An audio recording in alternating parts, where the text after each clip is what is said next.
Hello and welcome back to Fully Booked, the Hidden Gems author podcast in which Craig Touch and myself, Roland Hume, chat some of the interesting figures and leading lights of this crazy industry we're in of writing and self-publishing. And today we are delighted to have a very special guest, Kendra Q, as an author. As an author, obviously she has a way with words, but she's going to show us how you can have more than just a way with words in the written word. So we are very excited to have you here, Kendra. How are you doing today? Wonderful. I'm so glad to be here. Beautiful day. Oh, well, we're delighted to have you. And of course, we wouldn't be here without the man himself, Craig Touch, the owner and founder of Hidden Gems and an author himself. How are you doing today, Craig? Doing great. Thanks, Roland. Thank you for coming on, Kendra. Yeah, so I mean, the idea here is that you are sort of an expert at creating alternative sources of income and figuring out how authors can make money besides simply selling their book, right? Yes, absolutely. So why don't we, and one of those ways I think is speaking engagements, and you know, you'll talk about other things as well, but why don't we sort of talk a little bit about your background. Tell us, you know, how you got to where you are and what you are doing with that, and then we can jump off from there. Sure. I guess just the concept, hopefully any author, I don't want to make an assumption, loves to read. So definitely love to read. I sometime I put in my bio, I never left the curiosity stage, right? You know, that stage of why. And so I just read stuff. I have friends to this day. Those like, if I have a question about something, let me tell Kendra. So grew up in the Carolinas in the United States. So that's where I grew up. And my dad actually was a police officer, or he was a state trooper to be more specific. My mom was an educator, and I'm the oldest of two. But I went to the university and enjoyed that. And so I was in human resources and enjoyed working with people, helping people, navigating. And I think that's what books do, either take you to the fiction, take you to another world, or nonfiction that will help you learn something in that world that you're in. So that's a little bit about me. And so I decided to go out on my own and do consulting. And so that's where I wrote my first book to help my clients, and there was an opportunity that needed at that time. So that's a short version of who I am. So that was HR consulting, I guess. Yes, I did HR consulting. Well, I was what you call a practitioner. I was in corporate America, so I worked for major Fortune 100 companies. So I worked for the large companies for a while, for almost 20 years, and then I went on my own in consulting and did that. I worked for a firm first, and then I went on my own business. Okay, so then how did you, I guess, get into the idea of, well, okay, so you wrote a book and you're making some money from that, and you're doing the consulting, but then you sort of branched off into figuring out different ways to earn income as an author from being an author, but not necessarily from your book specifically. Right. How did that transition go? Well, I think some of the things. So I did HR consulting, right? So I'm always looking at ways in which you can make money, and especially make money in different ways. And so I would say my people would be human resources, but then I started hanging around speakers, and then speakers speak to write, right? And then they sell it.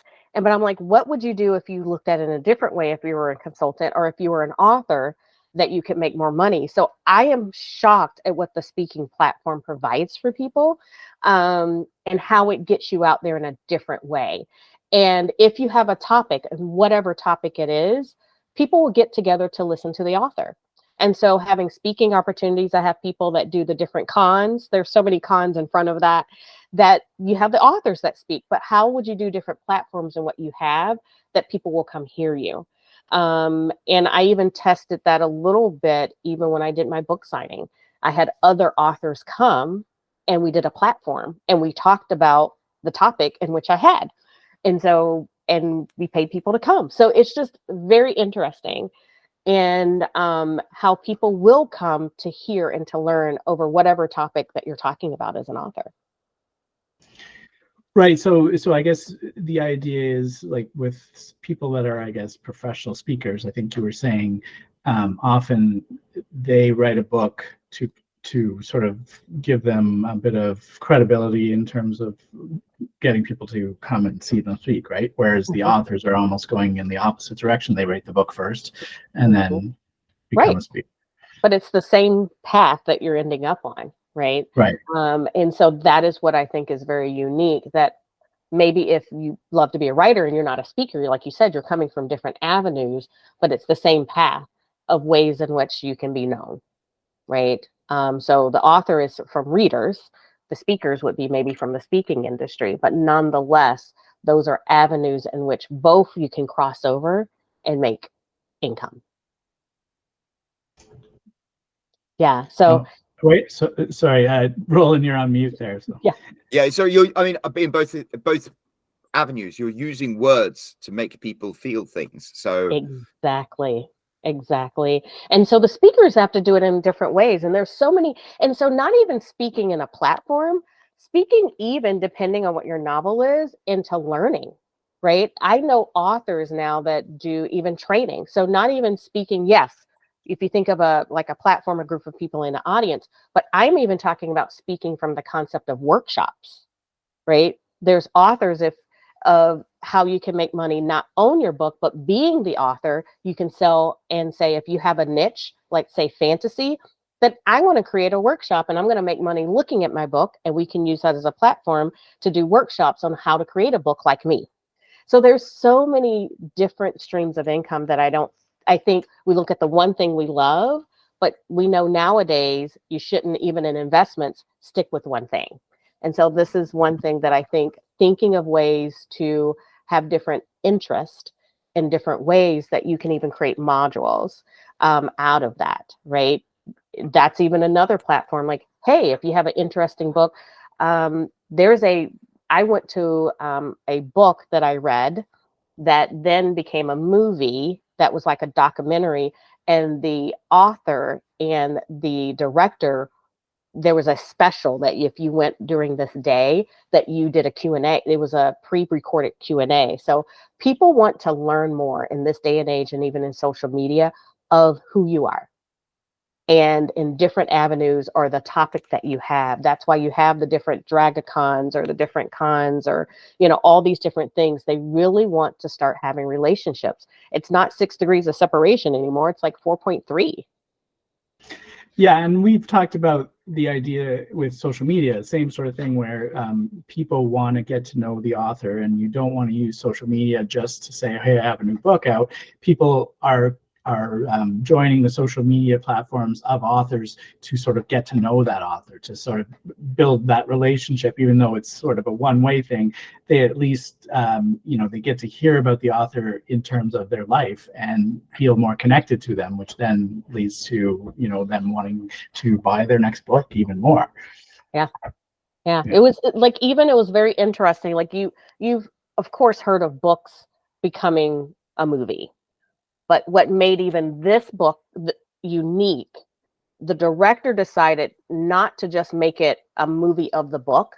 They made it a movie of the author when she was going through writing the book, and then about the book. So that was even a different spin now on that theory, right? Like, I've never seen a movie of, we're going to do kind of a documentary of the author writing the book, but also then telling you about the book. And so I think it's this new age of people really wanting to get to know who you are. Yeah. I totally think that is what people are looking for now.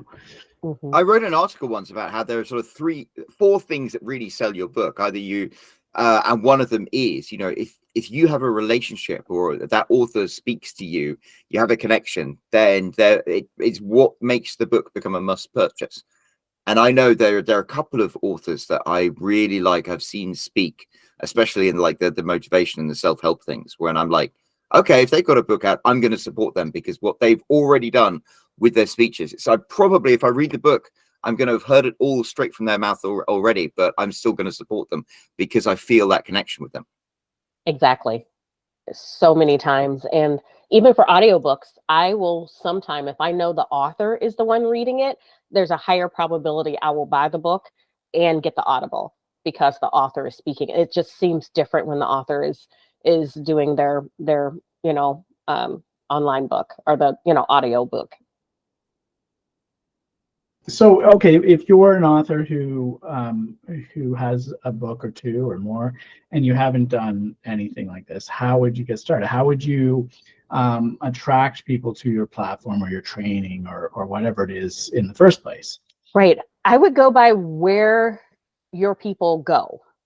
Right. So, my book is more under kind of what Roland was saying, self-help and things of that nature, or even human resources or training. So I would start going to those associations or groups within those areas, because usually there is a speaker or panel component. And so I would start there. And then some do pay you, some don't. Some will give you an honorarium, but it gets you out there in a different way. And if you become kind of like what Roland said, someone in that's interesting, they just want to hear your story out of how it comes to be of where your book is. And I've seen that. So I would say the first is, where do your people go? Where do your authors, where do they converse? If you're a professional, or like I said, if it's fantasy, there are associations that get together for that. And so I would start thinking there. If it's more of a professional self-help book, there almost the world's your oyster. You can go to women's conferences, you can go to, this, or even if it's spiritual, you can go to spiritual. There's so many conferences that people are, I forgot what the number is, but it's like I'm being probably very conservative, like 50,000 conferences a day or more, right? And if you think about that, they're needing somebody to speak. They don't get together at a conference to sit around and do, kumbayas. They're looking for people that are experts. And like you said earlier, Craig, once you write a book, you become the expert, and they want to hear from people that are experts within their arena. Yeah, absolutely. And I mean, unfortunately, that is the perception, but that's not always the case, right? We've seen, especially these days, a lot of people write books and pretend to be experts to try to cash in on stuff, and then so you do have to be sort of careful on that. But yes, I mean, in general, though, that is the perception. If someone's written the book, you've literally written the book on the topic. That's a saying. So so absolutely, once you have written the book, you do sort of become the expert. And then when somebody puts you on as a speaker, that their introduction is he wrote the book on blah blah blah, and so now he's come to speak to you, and that automatically gives you more credibility in the eyes of the audience. 100%, I agree. So when you are doing this, are you thinking about it in terms of like a side gig, or does this often become even a bigger piece of the income stream for authors, so that maybe they just, I guess you might end up transitioning to a speaker more than an author eventually, if you made enough money on it? I guess you so could. Like, I have a friend, she's really into confidence in speaking, and she's wrote so many different types of books to help you with that. One of the things that she's doing now is also, how then I help others to help themselves, right, in that. And so there's different, depends on the genre of book that you're in. But yes, I can navigate at different times, to the point where, I will say this loosely, because I did get certified, I did get educated as a coach, but I can even use my book for coaching, right, and some of my clients. So there's different avenues, but I know authors that have become coaches and helping other authors. So there's so many things in which people don't think about of multiple streams of income. So you're right, you could become a speaker, you might actually enjoy it, or you might create modules. There's so many platforms called like Kajabi. I don't know if you've heard of it, Thinkific. These are ways when you can create modules of learning and navigating through different things. I've actually had some people do that with their books, especially like my friend that's the confident speaker, right? Well, I don't have time to talk to you. If you're writing books about being confident and I don't have confidence, I might not have confidence to call you, but I might have confidence to go behind a screen and learn by myself. So it's just right. so many avenues that you can think about when you think about your avatar of a reader. Yeah, I guess you have to really think about what their mindset is. So in that sense, it's like, okay, I'm talking to people that don't have a lot of confidence. They might not want to come sit on a Zoom call with me face to face, but that means that they would be more likely to want to watch a pre-recorded training seminar. That makes sense. Yeah. So I think it's very interesting. One of the things she did, and so I'll tell you, I got the idea because I like them, is like my book is about relationships. So I created, ironically, during my book signing, I created these cards. So it's like impromptu conversation, like they have table topics. So I did that just because, well, people now, hey, you're getting more of those table topic cards. So I'm looking to figure out how to create that with a manufacturer to actually just sell them as a packet, of table topic cards that are within the, the concept of my book. And that's just another stream of revenue because, at first I started giving them out. I'm like, okay, I got to at least pay for the cost of packaging or, printing in those services. So that's another thing, like creating topics or, I never thought of that, but even games, right? A game, essentially. There are so many ways. If you Google create your own game, you can actually build your own board game. Like that's what's so amazing about these these things nowadays. So you can have a book and then you can create character that's a board game and start selling that. So I think sometimes we think of one way and there's so many different ways in which we could make some money. And I think, we've talked a bit about Kickstarter in the past, and if you're doing something like creating a game, there's going to likely be some upfront costs. I think it strikes me when you're talking about that. So I probably saw something like this when we were doing this, but where, an author might go in and talk about or create a Kickstarter and say, oh, I'm creating a game revolved around my novel. I mean, obviously, you'd probably want to have a pretty good sales base of your novel to do that. Otherwise, people are going to be like, "Yeah, I don't really care about a game about a novel I've never heard of." But if people love your book, they might want to play your game, and they might pay you to develop it so that you don't even have to put up the upfront costs. Mm-hmm. So yeah, and I mean, you could even do that with your cards. Yeah. No, the like, how would you do the cards? So I'm definitely have been looking at it, but like I said, I got the idea because I like table topics. I have tons of them. But then when I saw my girlfriend, that's the author that speaks on confidence, she has them there. She has a stack of cards, like questions and cards. And so I'm like, wow, that's very interesting concept that she is able to sell her cards as well. And the price point is reasonable. Yeah. Right. Yeah, I think it's a really interesting idea of really taking that ecosystem around your book and monetizing it in a way that that also adds value. It's not like, oh, I'm going to create like a plush toy, although you could, I guess, action figures. There you go. If there's the demand for it, sure. But I mean, you don't have to be George Lucas to start monetizing and building out all of the ancillary products around it. I mean, we have seen, like the Brandon Sandersons of the world, where they create these Kickstarters and make millions of dollars, and if you do this level, you'll get this great weird thing, and you'll get this and that and that. But you don't have to be, and that's what when we talked about the Kickstarter thing, you don't have to be a big author to make it, but you still have to be able to reach an audience that is interested, and that's going to be the case for all of us. You still have to find the place where those people go and figure out what it is they're interested in, what they want more of, and then how you can package and deliver it to them, I guess. Yeah, I especially certain, if you're in the niche of where, some of it, team development, leadership development, you can go to small and medium-sized businesses, right? If you have something that you have that is something that someone can internally have, or it can help an organization, that will be another. I mean, America's built on small and medium-sized companies. So you can go to a small bookstore, or you can go to, a small manufacturing facility, and you can say, hey, I got this, and you create a good package for you. And sometimes they're more willing to talk to you than something that's big, because you have all these packages. And so that's the world I come from. Remember, I came from human resources. People would reach out to me all the time for different, hey, I have this training, or I have this available. And it's the ones that you're more personable that I would listen to. right? The ones that I would say, hey, you have local information or knowledge, than using this huge, big company.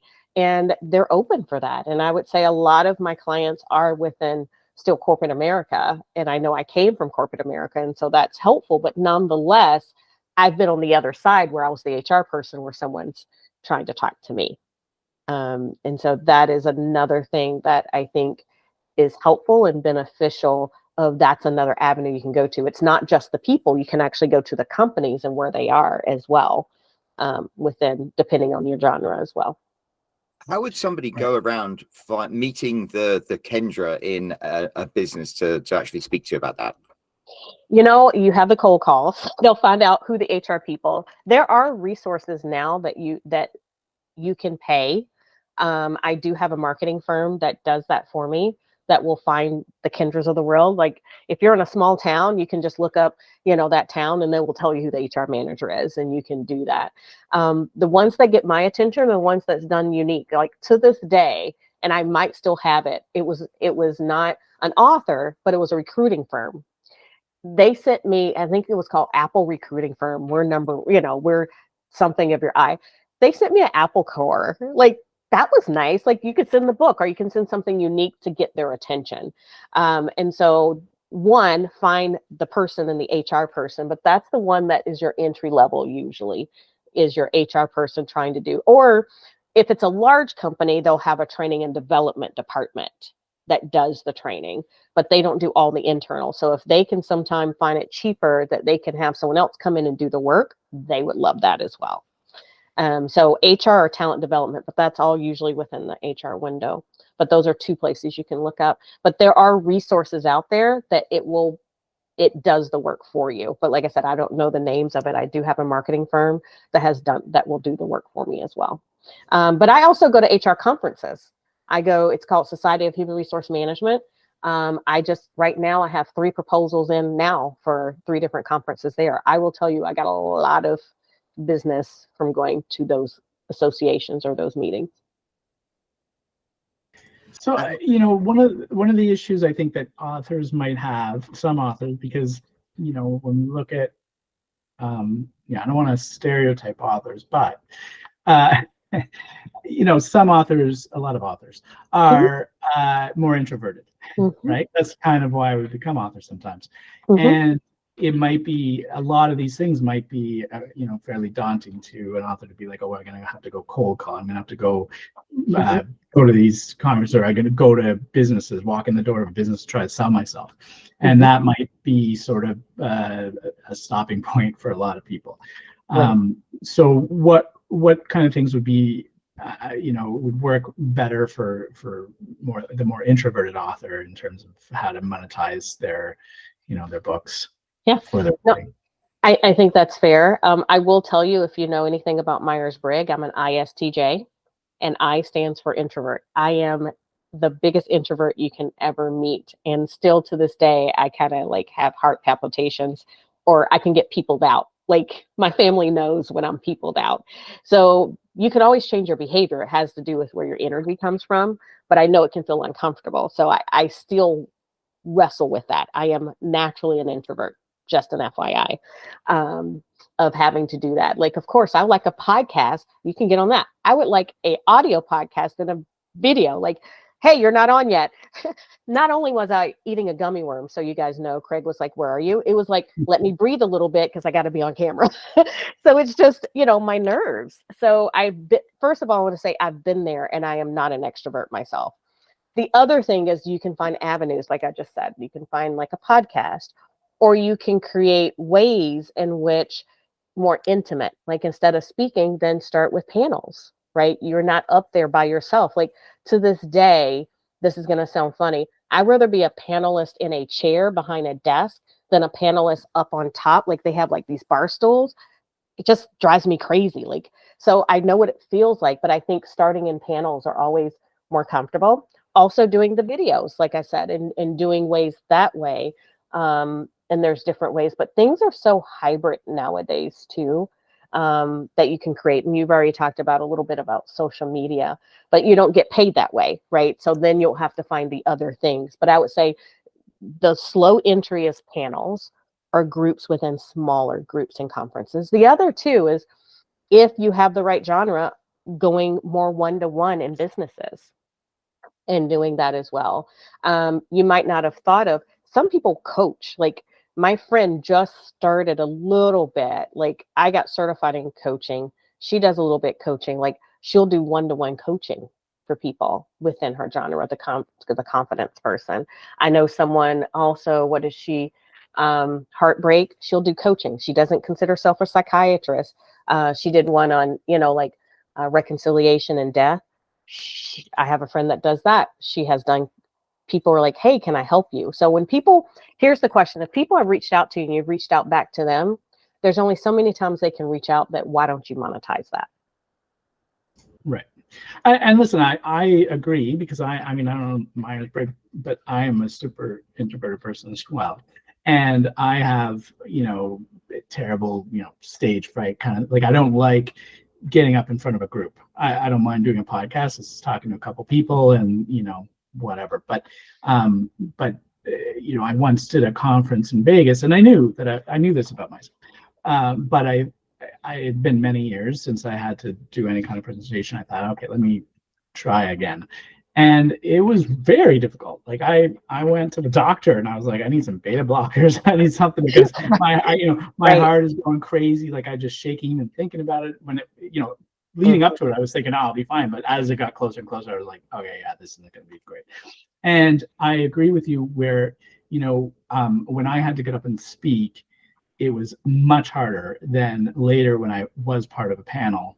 That was so much easier for me. Plus I was sitting, it was informal. I didn't have to like, here's my presentation that I created and now I'm going to be judged. It was just like, I can just talk, right? So I've realized that. I mean, I've tried to do things since then. I'm trying to get over that. But, I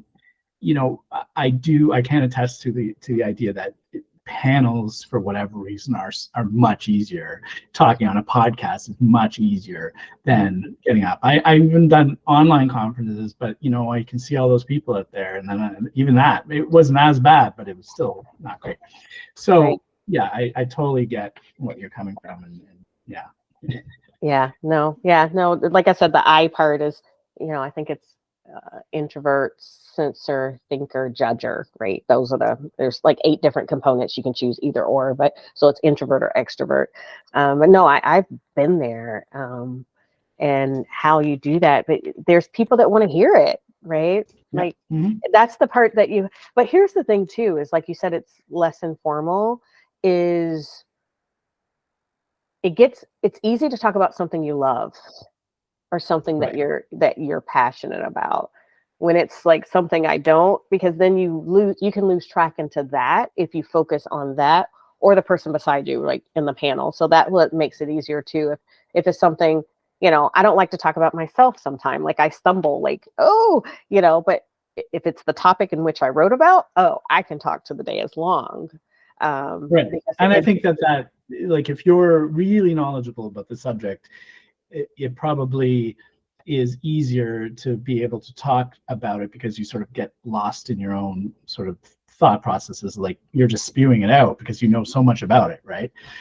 Whereas if you're trying to remember a PowerPoint presentation that you put together, that is like your nerves sort of like, oh, what if I forget it? And even though you could probably talk about that topic off the cuff much easier, right? I think Right. for me, I would have rather have done a panel about my topic than get up and talk about it.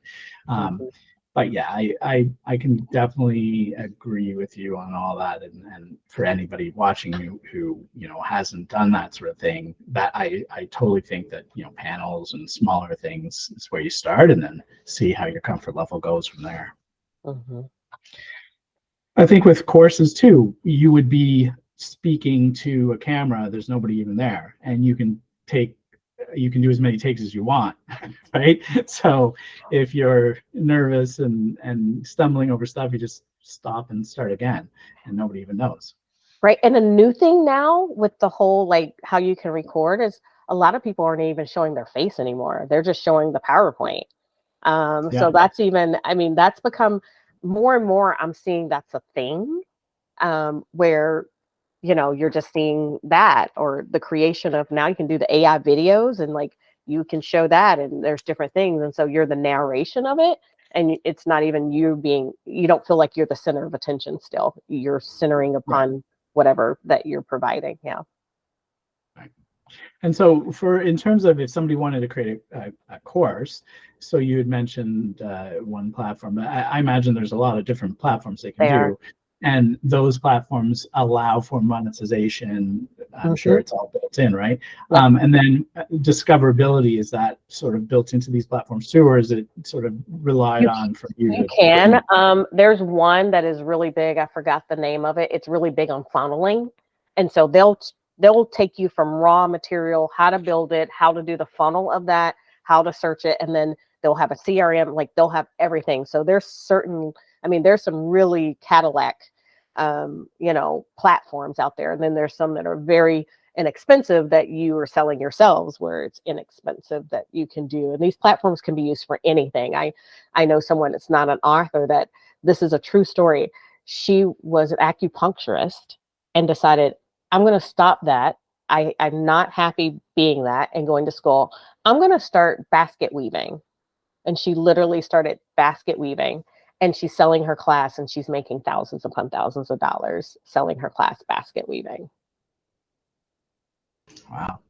I guess, there's always the beauty of the internet is that you could be talking to somebody around the world. You have infinite number of people that you can reach. It's not like, okay, how many people in my small town would be interested in basket weaving? It's how many people in the world that have access to the internet would be interested in basket weaving. And that's, I think, what people have to understand, is now the niche that is so hard to sell at your farmer's market or your whatever is much easier to sell when you're online and you have access to everybody.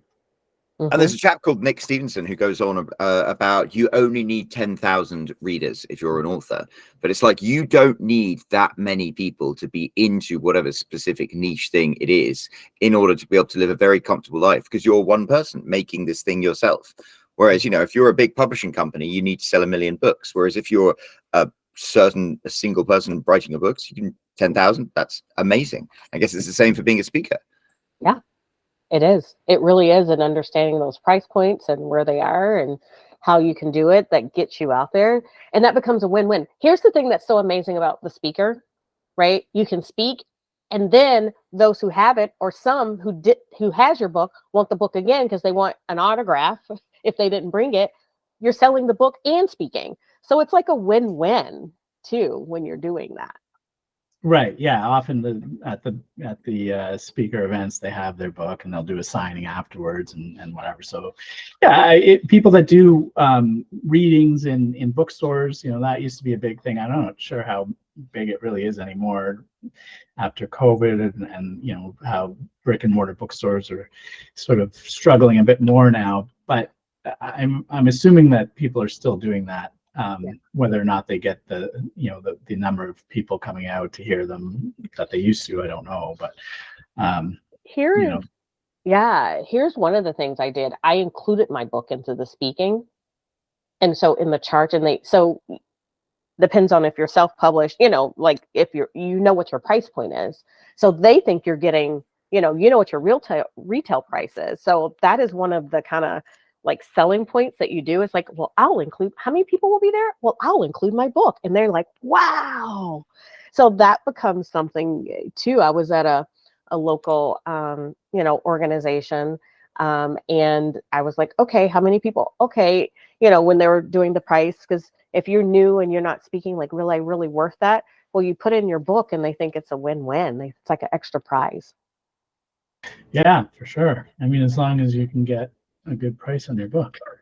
Yeah. But I think, everybody likes a free gift. And even if they paid for something, when you now give them something back, it's like, oh, what, I got this, right? It's like you paid for it.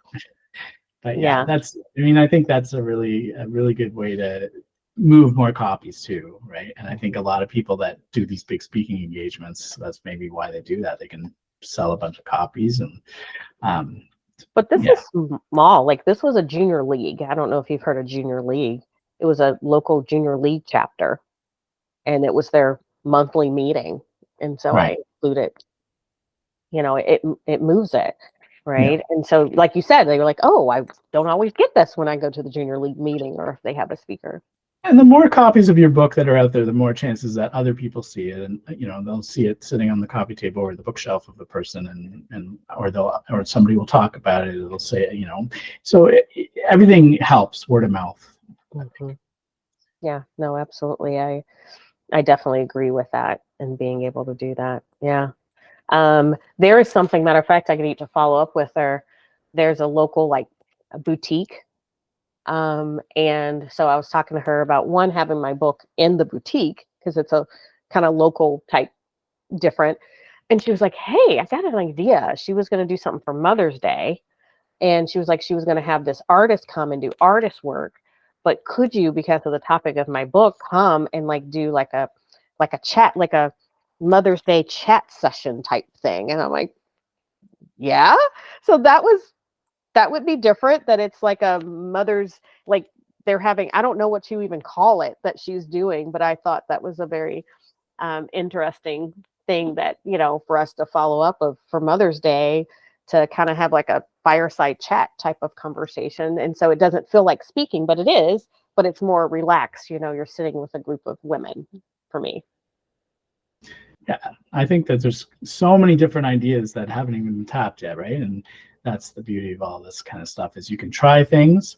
If it doesn't work, you try something else. And if it does, now all of a sudden you have, I started Hidden Gems when I was writing, and it was supposed to be my side gig. And it was like, okay, I'm just going to, I'm able to, I had written some programs to help my own writing career and help me sort of automate the review process and contacting reviewers and doing all this stuff. And other authors said, hey, can I use that? And then it turned into a career. Like, it wasn't supposed to, and now I never get to write. But I mean, you never know what you're going to try and what it's going to turn into. Right. So why not give it a shot, right? Yeah. I mean, all of this is a stumble for me. I mean, if you had asked me, 20 plus years ago that I'll be doing what I'm doing, I would have never thought that I would be doing what I'm doing.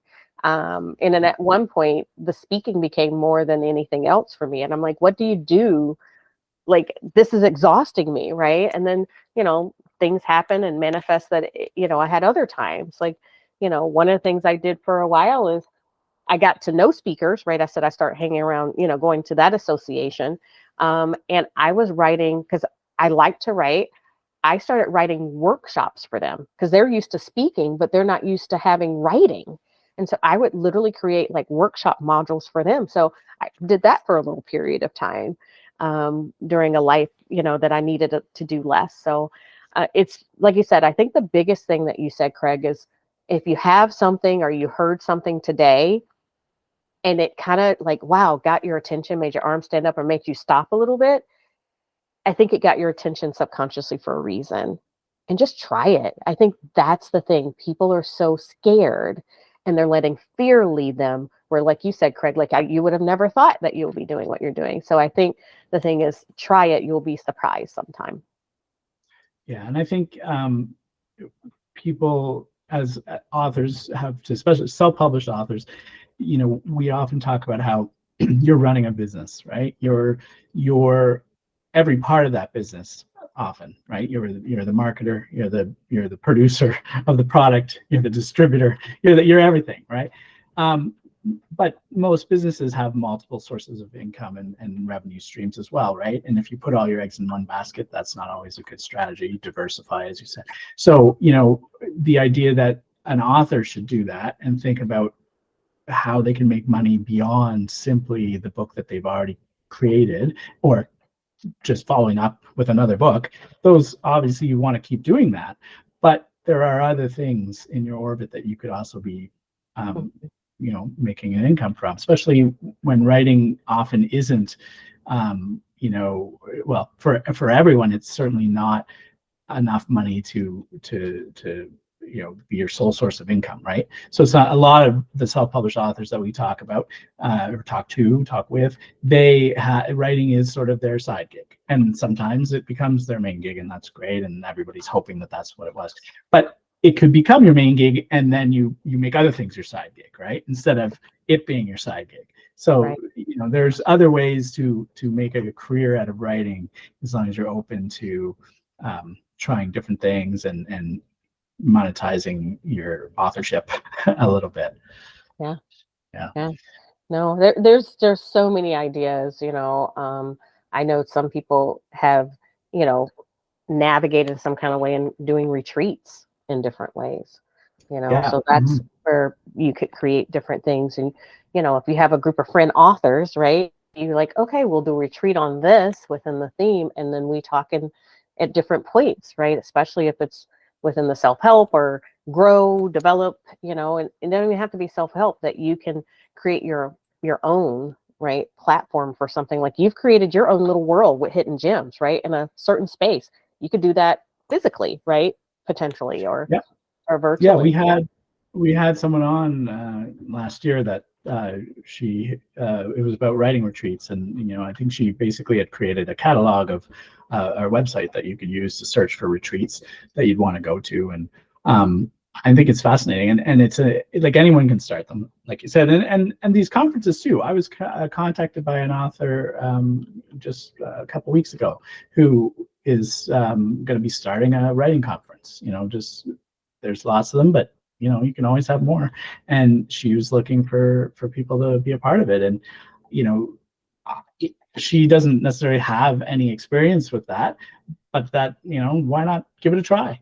She feels like she has something new to offer, and she can put it all together. It's a lot of planning, and it depends on your skill set, right? I wouldn't want to do that because it's a lot of work, but yeah, I mean, whatever your skill set is, as long as you can lean into that and recognize what it is and pull from it, then I think that's all it is. That's Yeah.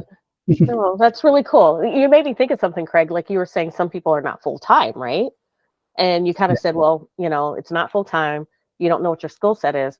Well, wouldn't it be cool if you can marry those two skill sets together? Like what you do on the other half of your life, and like marry that together. Mm-hmm. Like if you're good at organization, or if you're good at, whatever, and then marry those two, that would be really awesome.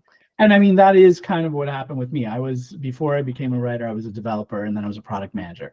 And then I started writing. And then when I started Hidden Gems, I used those development and product management skills to create what I was doing. And that is exactly what happened, right? So yeah, absolutely. I mean, some people, maybe it's harder to figure out how they can use their skill set, depending on what it is, to, with their writing.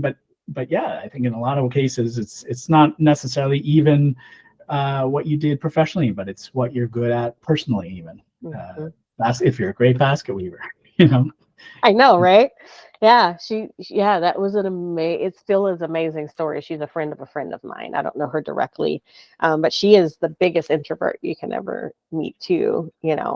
That she's doing well. Like she used one of those platforms. So, I mean, granted, they're like, oh, there had to be more than that. She did take there's a lot of free courses. If you don't know how to do something, there's a lot of free kind of course is out there, are very reasonable. And so that's what she did. And one of her videos, she just became viral, and that just made her money. I mean, it's amazing. Yeah, if you can go viral, you'll make money for sure.